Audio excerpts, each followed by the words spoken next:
I'm trying something different here. So depending on how the edit works, this will either look like really cool or not. I've tried to do a few of these like film review segments, photo review segments, and I'm never like super content with how it ends up looking. I don't like how much I'm talking. I don't like how much like my face is there. So I'm gonna try this out. Hopefully it works a little bit better. I did want to make this video because this is very interesting to me. I found this film like, I want to say like a year ago, maybe 2 years ago. Somebody was shooting it somewhere in Europe. And I was like, what is this film? Like, anytime I see like old expired film, especially the packaging, that's what really sells me on it. I don't know why, but I just love like the old retro film look. So I've been trying to track it down for a very long time, since I saw the video like a year ago. And then I found out that Brooklyn Film Camera was selling it. They're selling for like $4 a roll. And I was like, perfect. So I got 2 rolls of, boom, Seagull color. I don't know why that was hard for me to say. I'm like,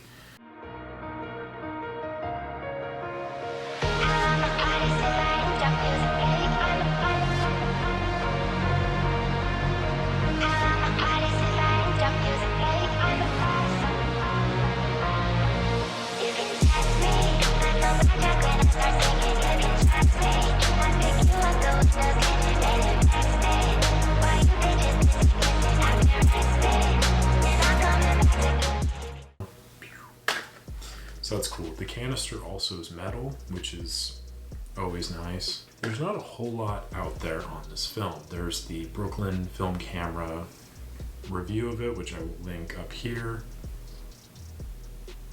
One of the two. I don't remember which one it is. I think it's up here. Anyway, I'll link it somewhere.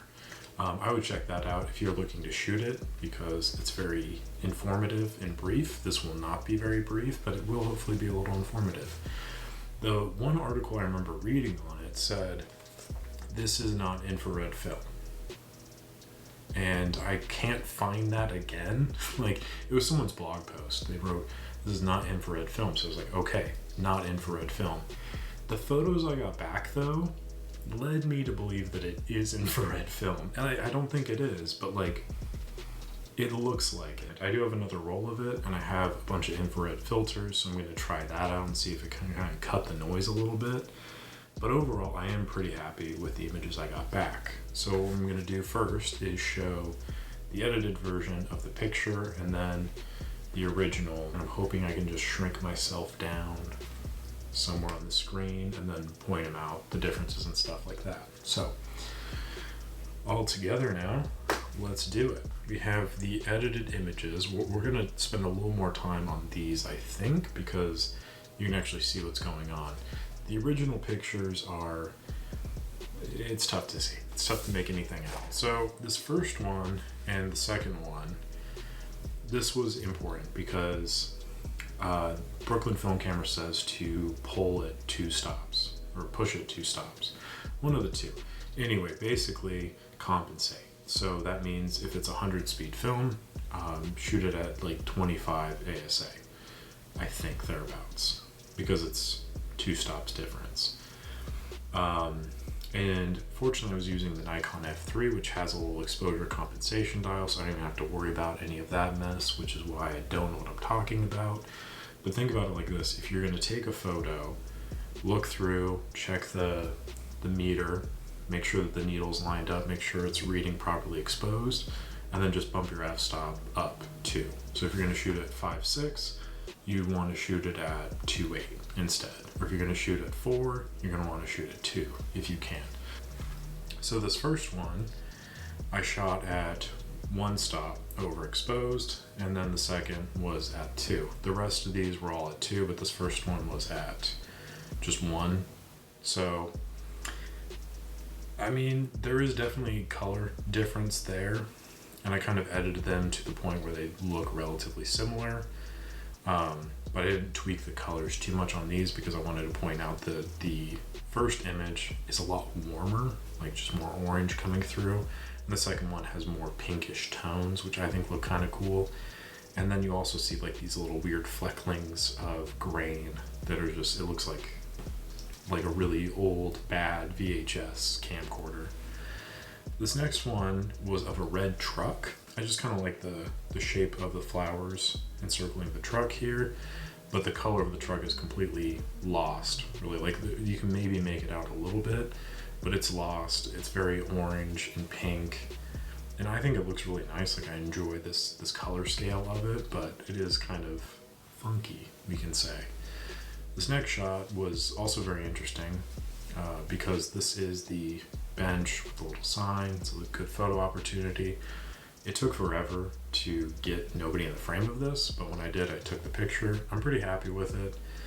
The interesting thing though is all the letters are different colors, but you really can't make that out super well. It's monochromatic in a way, but anyway, you'll also see up on the top here, the top of the picture in the clouds, there's this weird like emulsion kind of acidity coming down, which is interesting, and I think that's just by virtue of the film being old. That's the other point I wanted to bring up. In the video I say, well, it's 100 speed film, which is good because it's not going to be as affected, and that's very true. Basically what the ISO means is its sensitivity to light, the film's sensitivity to light. So the higher the number is, the more sensitive it is, which means it's faster, which means it doesn't need as much light to see the image because it's more sensitive to it. That's great. However, as time goes on, because it's so sensitive, it's relatively unstable. And if it's not stored in like perfect conditions, you can either get no image, you can get a weirdly distorted image, or yeah, that's pretty much the two options. You see kind of weird stuff like this up on the top, the emulsion just kind of coming down, whatever, like weird distortions, and it gets very grainy, it gets very gritty to look at. Difference of that would be lower ASA, less susceptible to light, less sensitive to it, less susceptible to potential damaging over time. So that's why I was stoked about it, was because of these reasons, and for the most part it didn't really matter. And a few things go into that too. Don't know anything about the film storage prior to me buying it, prior to Broken Film buying it. Who knows where they got it from, whatever. Could have been in someone's basement, it could have been in a freezer, you don't know. The other thing too is there's no information about this film out there. Like, Seagull still makes film, it's only black and white, but there's like really no record of this film existing. It just kind of popped up. So good luck finding information on it, but as far as I'm understanding, it's a completely like bespoke emulsion.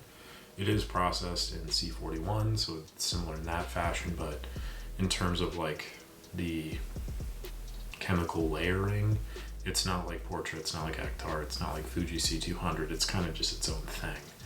So given that you don't know the base emulsion, you don't know how it's going to be susceptible to time moving forward.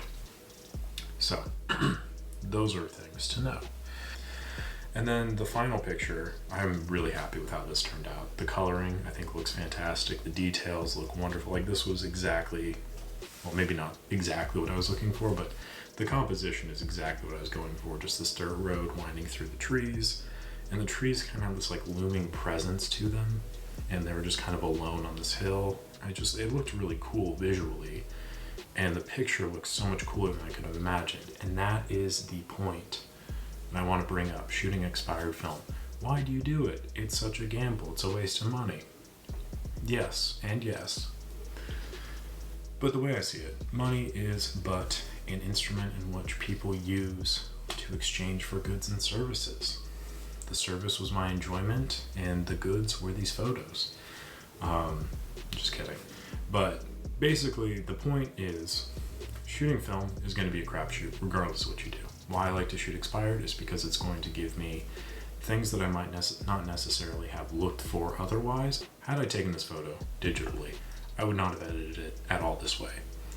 But because I took this photo this way, Now this is an option. This is something that I now have a frame of reference for, that I wouldn't have had otherwise. Now the flip side to that is all the times I've shot photos that have not turned out because the film is way too far gone. In that case, oh well, no use crying over spilled milk. These things happen. But I still find myself remembering those photos more because I'm like, that's what it could have been. I could have had this cool photo, and I didn't, and that's okay. It's the unpredictable nature of it. It's the highs and the lows. Sometimes they come out amazing and it's fantastic, but it's only that way because a lot of the times it doesn't turn out. And when it doesn't turn out, it's like, man, like it's a bummer. Like you feel bummed, but it gives you the opportunity to roll the dice again, to shoot for the highs. So that's why I like to shoot expired film. Now, let's go through the original files really quickly. Very red. So, very red. But you'll notice in the second and third here, remember this is the one that I pulled one stop, pushed one stop, and then 2 stops. And you'll notice the clear difference in not only detail retention in the highlights, but also in just the raw colorization of the film itself. The truck here, you get a little bit more detail, but you still don't get the color at all. It's just red and then less red. Down here in the I Love Tulip sign, the sky looks very foreboding, and you'll notice still you can kind of make out the little splotches of grain kind of coming through and the weird emulsion layering. Now for the flower images, I'm just going to burn through these really quickly. There's not really much to talk about. It's kind of the same deal. It's just a little bit harder to see. And then 22, I mean, you can see a little bit more of the edges of the flower. It's a little bit more evident, but it's still, due to the fact of the sky being the backdrop, it's kind of lost in that.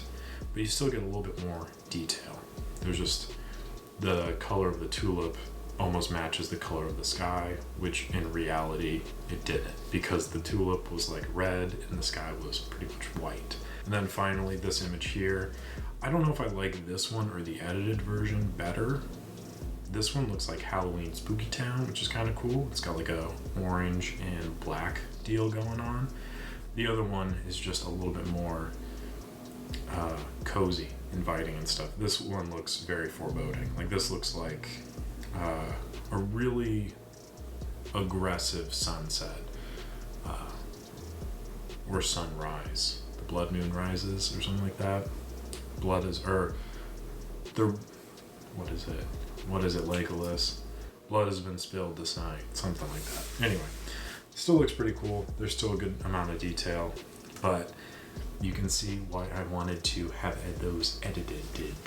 So that is all. I hope this helps you in learning to shoot with expired film, why I think you should do it.